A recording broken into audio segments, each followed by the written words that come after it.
ನಿಮ್ಮ ಈ 12 ಅಭ್ಯಾಸಗಳು ನಿಮ್ಮನ್ನು ಬಡವರನ್ನಾಗಿ ಮಾಡುತ್ತದೆ. ಇಂದಿನಿಂದಲೇ ಅವುಗಳಿಂದ ದೂರವಿರಿ. ಮನೆಯ ಹಿರಿಯರು ಕೆಲವು ಅಭ್ಯಾಸಗಳ ಬಗ್ಗೆ ಆಗಾಗ್ಗೆ ಅಡ್ಡಿಪಡಿಸುತ್ತಾರೆ.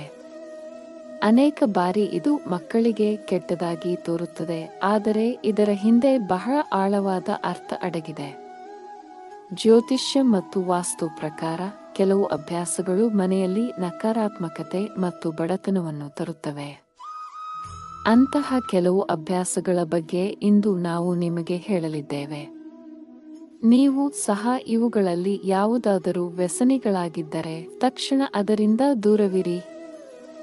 ಕುಳಿತಿರುವಾಗ ಮತ್ತು ಮಲಗಿರುವಾಗ ನಿಮ್ಮ ಕಾಲುಗಳನ್ನು ಅಲುಗಾಡಿಸುವ ಅಭ್ಯಾಸವನ್ನು ನೀವು ಹೊಂದಿದ್ದರೆ ಈ ಅಭ್ಯಾಸವನ್ನು ಬಿಟ್ಟುಬಿಡಿ, ಏಕೆಂದರೆ ಅಂತಹ ಜನರು ಯಾವಾಗಲೂ ತಮ್ಮ ಮನಸ್ಸಿನಲ್ಲಿ ಏನಾದರೂ ಅಥವಾ ಇತರ ವಿಷಯಗಳು ನಡೆಯುತ್ತಿರುತ್ತವೆ. ಅಂತಹ ಜನರ ಚಂದ್ರನು ದುರ್ಬಲನಾಗಿರುತ್ತಾನೆ. ಇತ್ತೀಚಿನ ದಿನಗಳಲ್ಲಿ ಜನರು ತಮ್ಮ ಹಾಸಿಗೆಯ ಮೇಲೆ ಕುಳಿತುಕೊಂಡು ಟಿವಿ ನೋಡುವುದು ಅಥವಾ ಕೆಲಸ ಮಾಡುವುದು ತುಂಬಾ ಸಾಮಾನ್ಯವಾಗಿದೆ ಮತ್ತು ಆ ಸಮಯದಲ್ಲಿ ಅವರು ಹಾಸಿಗೆಯ ಮೇಲೆ ಆಹಾರವನ್ನು ತಿನ್ನುತ್ತಾರೆ. ಆದರೆ ಮನೆಯಲ್ಲಿ ಲಕ್ಷ್ಮಿ ಕೋಪಗೊಳ್ಳಲು ಈ ಅಭ್ಯಾಸವು ಕಾರಣವಾಗಬಹುದು. ಬಾಲ್ಯದಲ್ಲಿ ನಿಮ್ಮ ಉಗುರು ಕಚ್ಚುವ ಅಭ್ಯಾಸದಿಂದಾಗಿ ನಿಮ್ಮ ಹಿರಿಯರು ಅಥವಾ ಯಾರಾದರೂ ನಿಮ್ಮನ್ನು ನಿಂದಿಸಿರಬಹುದು. ಹೀಗೆ ಮಾಡುವುದರಿಂದ ಸೂರ್ಯನು ರಾಶಿಚಕ್ರದಲ್ಲಿ ದುರ್ಬಲನಾಗುತ್ತಾನೆ ಎಂದು ನಂಬಲಾಗಿದೆ. ಇದರಿಂದ ಕಣ್ಣುಗಳಲ್ಲಿ ಸಮಸ್ಯೆಗಳಿದ್ದು ದೃಷ್ಟಿ ಹಾನಿಯೂ ಬರಬಹುದು. ನೀವು ಯಾರಿಗಾದರೂ ಸಾಲ ನೀಡಬೇಕಾದರೆ ಅಥವಾ ಹಣವನ್ನು ಹಿಂದಿರುಗಿಸಬೇಕಾದರೆ ಸೂರ್ಯಾಸ್ತದ ಮೊದಲು ಈ ಕೆಲಸವನ್ನು ಮಾಡಬೇಕು. ಸೂರ್ಯಾಸ್ತದ ನಂತರ ನೀವು ಯಾರಿಗಾದರೂ ಹಣವನ್ನು ನೀಡಿದರೆ ಅದು ಆರ್ಥಿಕ ನಷ್ಟವನ್ನು ಉಂಟು ಮಾಡಬಹುದು. ನಿಮಗೆ ನಿಮ್ಮ ಪಾದಗಳನ್ನು ಎಳೆಯುವ ಮೂಲಕ ನಡೆಯುವ ಅಭ್ಯಾಸವಿದ್ದರೆ ಇದು ತುಂಬಾ ತಪ್ಪು. ಇದು ವ್ಯಕ್ತಿಯ ವೈವಾಹಿಕ ಜೀವನದ ಮೇಲೆ ನಕಾರಾತ್ಮಕ ಪರಿಣಾಮ ಬೀರುತ್ತದೆ. ಅಷ್ಟೇ ಅಲ್ಲ, ಪರಸ್ಪರ ವೈಷಮ್ಯವನ್ನು ಎದುರಿಸಬೇಕಾಗುತ್ತದೆ. ಅಡುಗೆ ಮನೆಯಲ್ಲಿ ವಸ್ತುಗಳನ್ನು ಚೆಲ್ಲಾಪಿಲ್ಲಿಯಾಗಿಟ್ಟರೆ ಅದು ಆರ್ಥಿಕ ಬಿಕ್ಕಟ್ಟಿಗೆ ಕಾರಣವಾಗುತ್ತದೆ.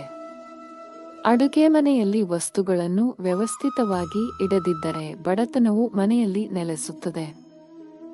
ಪ್ರಾಣಿ ಪಕ್ಷಿಗಳಿಗೆ ಆಹಾರ ನೀಡದಿದ್ದರೆ ಇಂದಿನಿಂದಲೇ ಅವುಗಳಿಗೆ ಆಹಾರ ನೀಡಲು ಆರಂಭಿಸಿ, ಏಕೆಂದರೆ ಮೂಕ ಪ್ರಾಣಿಗಳಿಗೆ ಆಹಾರ ನೀಡುವುದರಿಂದ ಜಾತಕದಲ್ಲಿರುವ ಅಶುಭ ಗ್ರಹಗಳು ಶುಭ ಫಲ ನೀಡಲಾರಂಭಿಸುತ್ತವೆ ಮತ್ತು ಬುಧ ಗ್ರಹವು ಬಲಗೊಳ್ಳುತ್ತದೆ. ಇದು ವೃತ್ತಿ ಜೀವನದ ಅಡೆತಡೆಗಳನ್ನು ನಿವಾರಿಸುತ್ತದೆ. ಮನೆಯಲ್ಲಿ ಯಾವತ್ತೂ ಶೂ ಮತ್ತು ಚಪ್ಪಲಿಗಳನ್ನು ಅಲ್ಲಲ್ಲಿ ಇಟ್ಟುಕೊಳ್ಳಬೇಡಿ. ಇದು ವ್ಯಕ್ತಿಯ ಜೀವನದ ಮೇಲೆ ನಕಾರಾತ್ಮಕ ಪರಿಣಾಮ ಬೀರುತ್ತದೆ. ಒಬ್ಬ ವ್ಯಕ್ತಿಯು ಮಾಡಿದ ಕೆಲಸವು ಹಾಳಾಗಲು ಪ್ರಾರಂಭಿಸುತ್ತದೆ ಮತ್ತು ಅವನು ತನ್ನ ಕೆಲಸದಲ್ಲಿ ವೈಫಲ್ಯವನ್ನು ಎದುರಿಸುತ್ತಾನೆ.